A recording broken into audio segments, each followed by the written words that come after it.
Bismillahirrahmanirrahim. Assalamu alaikum, dear audience. Today we are going to explore a fascinating yet complex group of disorders, that's white dot syndrome. White dot syndrome is relatively uncommon group of disorders, yet it is extremely important and crucial to diagnose it timely and to treat to prevent severe visual loss. In order to discuss this topic, we have invited Dr. Maria Vittoria Cicinelli. She is editor-in-chief of American Journal of Ophthalmology International. Currently, she is assistant professor at Università Vita Salute, San Raffaele, Milano, Italy. Dr. Maria has done fellowship in medical retina and uveitis from Northern Western University, Chicago, USA, and also in ocular oncology. She has got almost 230 international publications to her credit. She has also done editing of a book on ultra-wide field imaging in retina. So we have requested her to please guide us and educate us about this very important topic of white dot syndrome, which is very challenging for our physicians and our audience. So without further delay, I will request her to please present her talk. Good morning or good evening, and thank you so much, Dr. Alem, for the kind invitation. It's a pleasure for me to present tonight a lesson about white spot syndromes. That, as you said, is a very fascinating topic. But let me start this talk with a clinical case. This is a 30-year-old female. She was in good health, and she presented with the acute visual loss up to 20/200 and photopsia, so shimmering light in a visual field. There were no cells in the anterior chamber, but on fundus exam, we can see multiple yellow areas in the posterior pole within and outside the vascular arcade. But allow me also to present a similar case, same gender, same age, 30-year-old, good health, and she also presented with the acute visual loss in her left eye and photopsia. And as well, we can see multiple deep yellow retinal spots. So both the patients had hyper and hypo autofluorescent area on fundus autofluorescens. And also, if we take a look to the OCT, we can see disruption of the outer retina in the photoreceptor bands and external limiting membrane.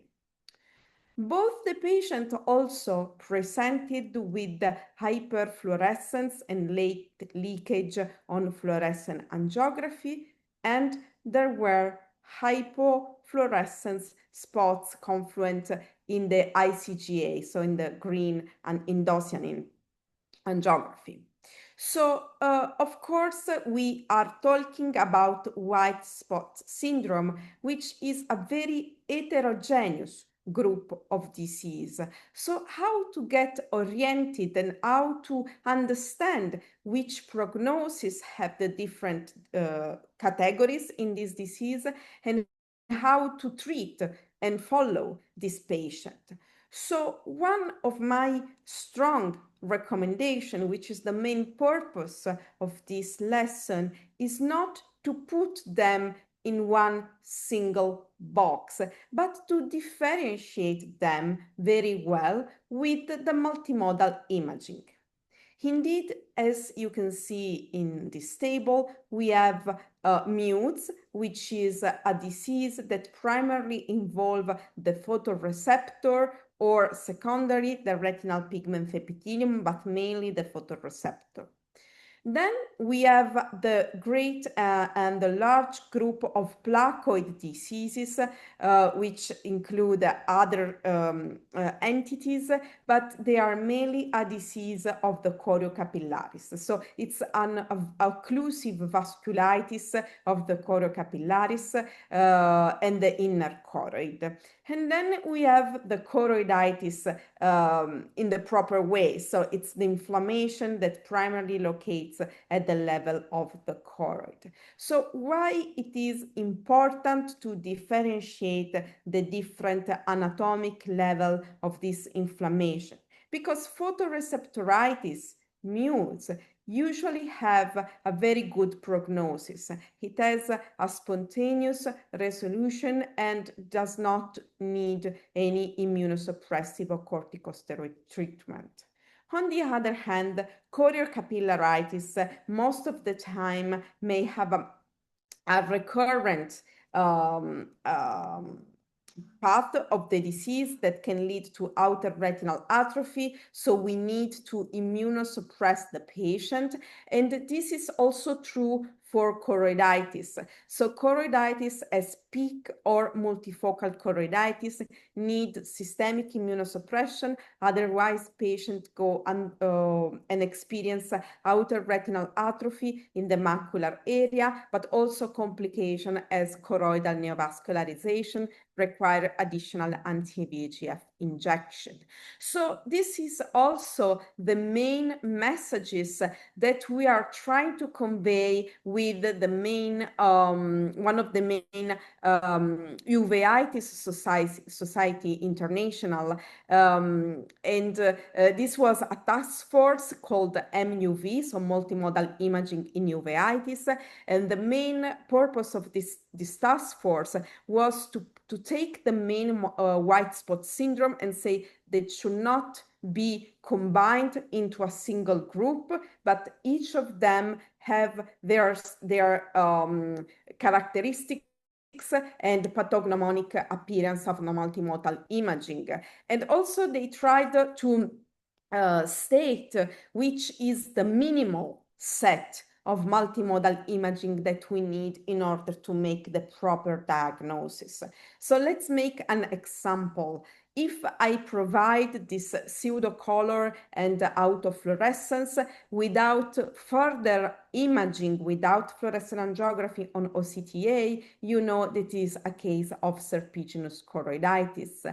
And also these two modalities, but in particular autofluorescence, is the only one needed to understand the activity of the disease. Because when serpiginous choroiditis is active, you can see this plaque of hyperautofluorescence. So this paper, for example, that was published only 20 days ago, stated that color fundus and fundus autofluorescence are the key imaging modalities for the diagnosis of serpiginous choroiditis, but autofluorescence is the most important tool to assess disease activity. So you don't have to delay the treatment to gain, for example, angiography, because with just two non-invasive modalities, you made the diagnosis and you know if the disease is responding or not to the treatment. But let's go back also to MUSE. This is another example. Again, once you have excluded the infectious diseases, for example, syphilis or tuberculosis, you only need color fundus and fundus autofluorescence, because you can see these spots in the posterior pole. And in these cases, OCT may also be very useful. So what you can see on OCT, you see multiple spots of photoreceptor disruption with the interruption of the ellipsoid zone and external limiting membrane. And this is the structural OCT, but you can also make use of the ANFAS OCT reconstruction at the level of the photoreceptor. You can see very well the spots, the confluent spots that corresponds to the fundus autofluorescence. So there is a very nice correspondence between the two modalities. And also there is a nice correspondence with the functional exams. This is a microperimetry. You can see in dark the sensitivity, so there are deep scotoma corresponding to the disruption of the photoreceptor, and without treatment, when the disease heals, you can see restoration of the retinal sensitivity and also normalization of the imaging. But let's go back to the traditional imaging. So for example, indocyanine green angiography. I think this is one of the most important modality to differentiate, for example, MUDES, so the photoreceptoritis, from placoid disease. And one of the pieces of advice that I always give to my residents and fellows is that the very early frames and images on ICGA are very important, because when you have the occlusion of the choriocapillaris, for example, placoid disease on the left, you can see early hypofluorescent. On the other hand, when you have MUDES, the early phases of ICGA are always normal, and there are only in the mid and the late phases that the hypofluorescent spots appear. On the other hand, the choriocapillaritis is hypo since the beginning towards the end of the exam. And this is true for, I'll show you at the beginning that placoid diseases have many entities in this category. So some of these diseases present only in the macula. This is persistent placoid maculopathy. But again, the ICGA is black since the beginning because the choriocapillaris is closed. This is also true for traditional AMPI, which is the most frequent entity that we can see in the placoid disease category. And also true for the relentless, which is the most recurrent and aggressive. You see at the border of the lesion, there is hypofluorescence corresponding to choriocapillaris ischemia.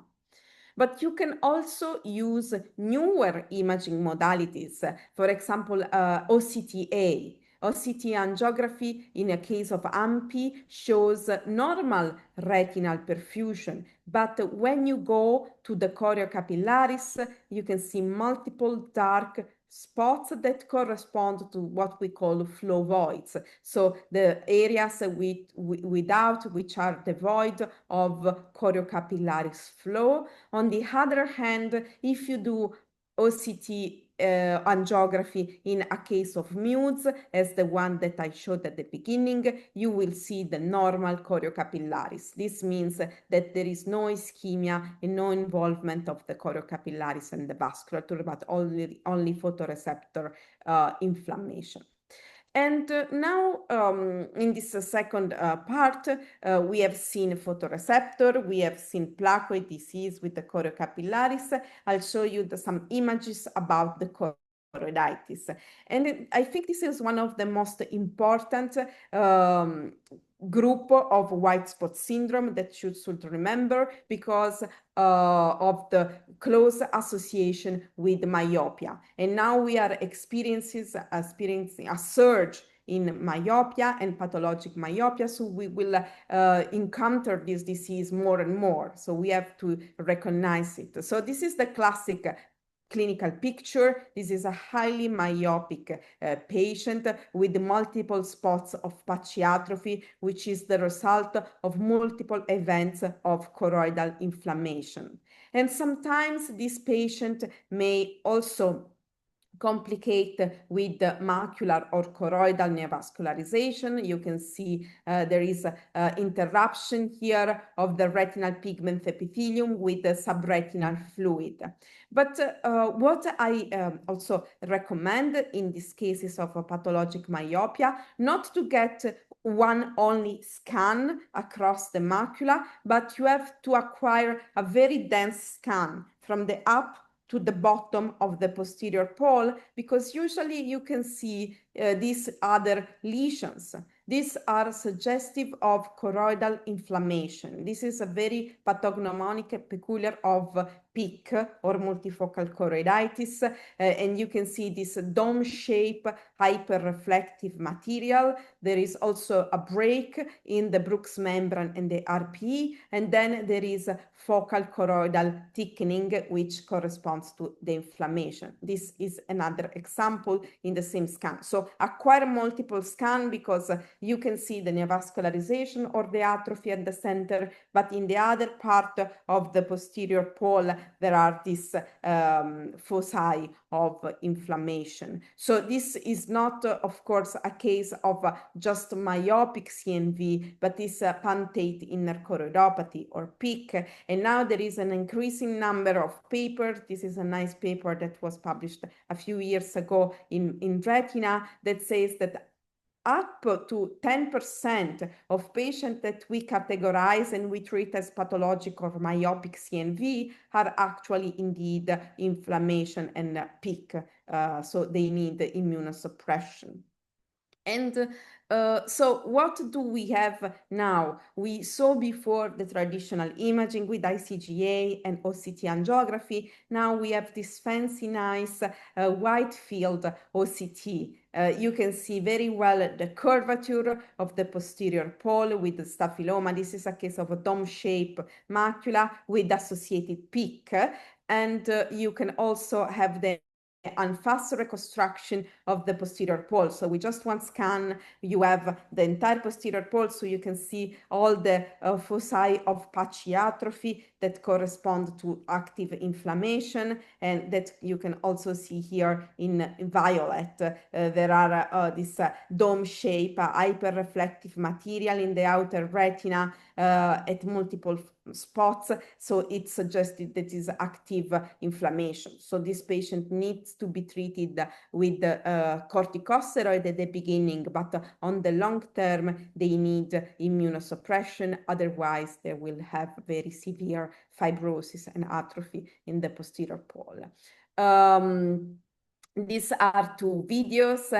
These are two patients with PIC, so you can see all the lesion. And this is the nice reconstruction 3D of the posterior globe. You can see how severe can be the staphyloma in these eyes, and how the choroid is distorted with these eyes with pathologic myopia and multifocal choroiditis.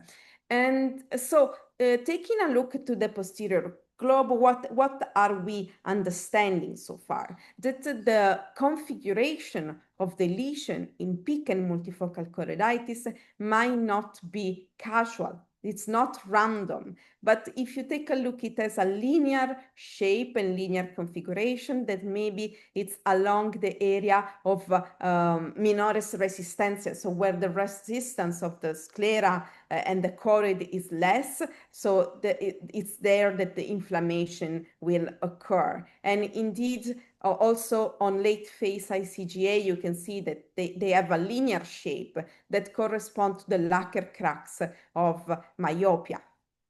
And this is indeed seen in multiple cases of PIC multifocal choroiditis that we collected. So in these 6 cases, you can see that the yellow lesion of patchy atrophy are linear and they are along the lacquer cracks. So why it's important, and why can we explain this colocalization between the lacquer cracks and the inflammation? Well, because maybe there is exposition of some antigen and there is an autoimmune response. In fact, we have seen this PIC reaction and this inflammation in other diseases that are characterized by the exposure of this antigen in the outer retina, for example, angioid streaks or some retinal dystrophies or cases of trauma. And I want to conclude this presentation showing examples where we have seen those that we call secondary white spot syndromes, which are white spot syndrome that occur in association with other unrelated non-inflammatory diseases. This is a case that was provided by Dr. Ramtoul from Marseille in France, and This is a choroidal rupture secondary to a trauma. You can see the hemorrhages in the outer retina. And indeed, when the patient was resolving and the hemorrhage was resolving, he came back with another episode of visual loss, and the OCT showed the outer retinal inflammation, and this is a case of retinal dystrophy, retinitis pigmentosa. You can see in the left eye there are these yellow spots that correspond, again, as we saw before, to outer retinal lesion, hyperreflective, which is a case indeed of peak punctate inner choroidopathy in retinitis pigmentosa. So in conclusion, white spot syndrome are more prevalent than we indeed thought, and the prevalence is going to increase due to the association with pathologic myopia. So it is very important to recognize them and to treat appropriately in order to avoid irreversible visual loss in these young patients. Thank you very much for your attention. So the first... Thank you, Maria. Dr. Maria, you really explained this challenging topic and to some extent very confusing in great detail, and it will be very beneficial for our audience. I just have a few questions. Dr. Maria, while during clinical practice, how do you differentiate punctate inner choroidopathy from multifocal choroiditis? Thank you for the question. So at the beginning, a few years ago, many uveitis specialists thought that multifocal choroiditis and punctate inner choroidopathy were different, separated diseases. But now the current understanding is that they are the same disease.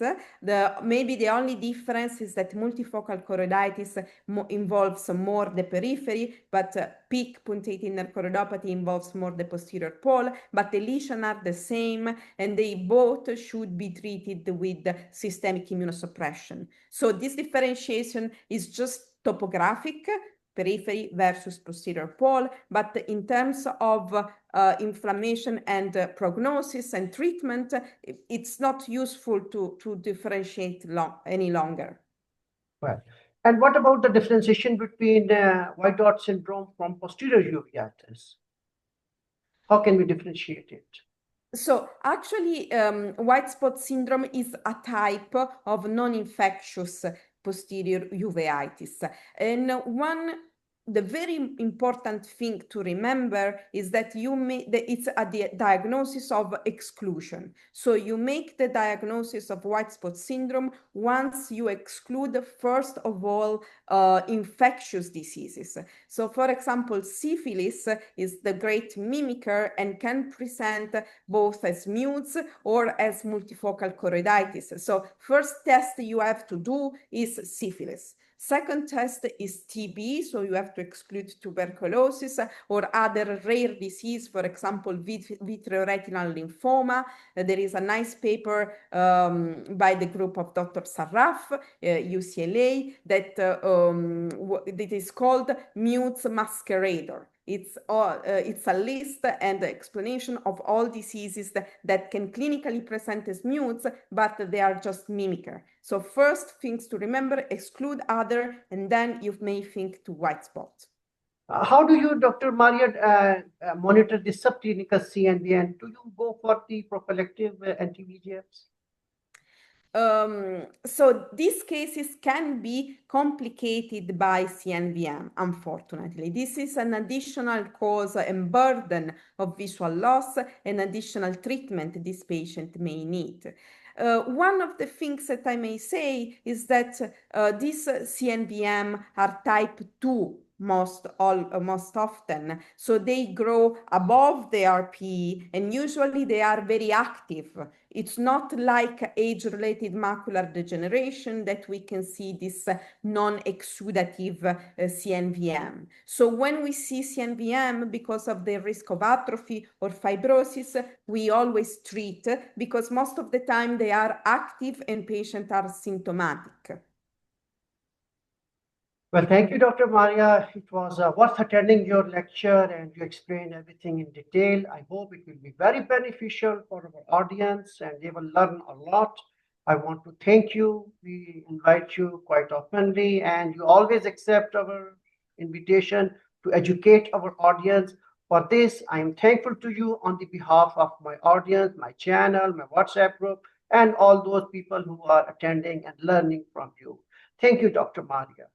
Thank you so much. It's a pleasure to give and to collaborate with you and your audience.